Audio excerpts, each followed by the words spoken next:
Aikari a Thika na aria mahuthagira ngari cia ukui wa muingi maya kugumirwo ni wongerereku wa marihi ma ngari maria mekwambatirio na gicunji kia 30% na gicunji kia 60%.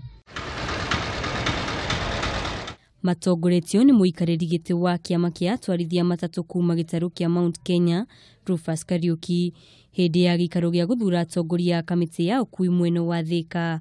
Atongoria ya maugite kuri na ene matatu makoretwo magikua muingi na thogora wa thi makiria, undu uria utumite biashara ya ukui mwena ucio itharare. Tumejua kwamba tumekuwa na ile ambayo ni ubishi, mtu analipisa pesa ile anataka, na kwa hivyo tunajua kwamba hata bei yetu inaweza kupanda kidogo. Kariuki augite aigithia sekta-ini ya ukui ni makoretwo makiremwo ni guthondekithia ngari cia mahinda kwa mahinda na muthia aige yao gukorwo makieherera biashara ya matatu. Wale watu ambao wako na maroni waweze kulipa gari zao. Tumekuwa tukiona kwamba watu wamekuwa kinunua mabasi, mtu akinunua pale hawezi hata endelea na maisha. Ilikuwa inaenda miaka 2, basi inapoendelea kumaliza deni, aidha inachotwa ama yule mtu anaenda nyumbani ama anaenda hospitalini sababu amepandisha pesa.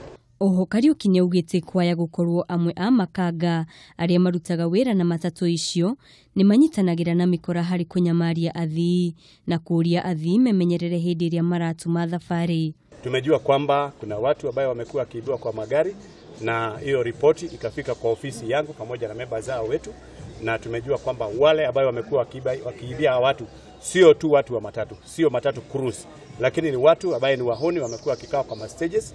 Hasa tumejua mambo ya Githurai wamekuwa pale Loiro, Kasarani. Kwa hivyo tukataka kuelezea abiria wetu kwamba unapoingia kwa gari ni vizuri na wewe uweze kujisatiti, uangalie yule mtu ambaye anakaa karibu na wewe. Hindi ya mucemanio ucio Kariuki na muikariri giti wa sako ya Chania Travelers John Kiari Gicaru nio marathurirwo kamiti-ini ya ukui mwena wa Thika. Thika Kameme TV, ritwa riakwa ni Wanjiku wa Waweru.